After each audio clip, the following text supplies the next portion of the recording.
গত মাসের 3 নভেম্বর আমাদের হরিপাল থানার দুর্গাপুর এক্সপ্রেসওয়ের কাছে একটি সিএসপি সেন্টার ছিল। সেখানে একটি ঘটনা ঘটে, যেখানে দেখা যাচ্ছে কিছু অজ্ঞাতকারী দুষ্কৃতী এসে ওই সিএসপি সেন্টার থেকে আগ্নেয়াস্ত্র দেখিয়ে সিএসপি সেন্টার থেকে মোটামুটি 1,36,000 টাকা লুট করে নিয়ে পালিয়ে যায়। তো ঘটনার সাথে সাথে আমাদের হরিপাল থানার ওসি এবং পুরো টিম তদন্তে নামে, কিন্তু তদন্তে নেমে তেমন কোনো কুলকিনারা খুঁজে পাওয়া যাচ্ছিল না। যেহেতু দুর্গাপুর এক্সপ্রেসওয়ের পাশে মানে সেই রকম অর্থে যেগুলো পুলিশের টেকনিক্যালি যে গ্যাজেটগুলো থাকে সেগুলো কোনো কাজে লাগছিল না। কিন্তু আমরা একটু পুরানো মানে পুলিশিংয়ে ফিরে যাই, যেটা ম্যানুয়াল সোর্সিং, তার উপর ডিপেন্ড করে মোটামুটি 1 মাস ধরে আমাদের OC SOG team, OC Haripal তার টিম, চণ্ডীতলা পিএসের টিম সবাই মিলে এই কেসটা বিশেষ স্পেশাল অ্যাটেনশান দিয়ে এই কেসটার তদন্তে নামে। একটু দেরিও হয়, কিন্তু আমরা হাল ছাড়িনি।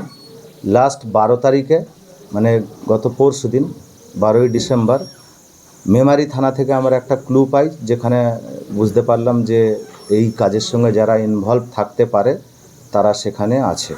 তো সেই টিম আমরা এখান থেকে পাঠালাম, পাঠিয়ে 3 জনকে আমরা অ্যারেস্ট করেছি।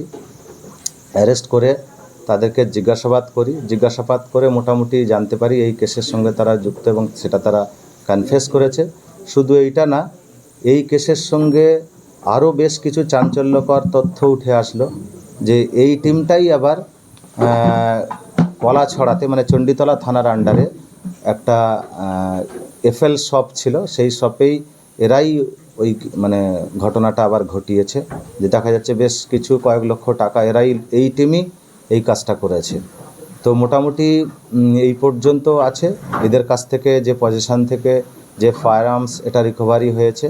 আর এই লুটের টাকা থেকে এরা রিসেন্টলি একটা মোটরসাইকেল কিনেছে, সেই মোটরসাইকেলটাও এখানে সিজ করা হয়েছে। চণ্ডীতলা থানার পিএস এবং হরিপাল থানার পিএস এবং ওসি এসওজি টিম নিয়ে এরা এই গাড়িটাকে মানে রিকভারি করেছে এবং সিজ করেছে।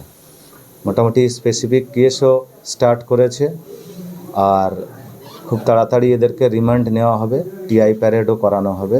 অলরেডি যাকে টিআই প্যারেড করানো হবে তাকে তো রিমান্ড নেওয়া যায় না, তাকে আমরা পাঠিয়ে দিয়েছি, সে এখন জেসিতে আছে।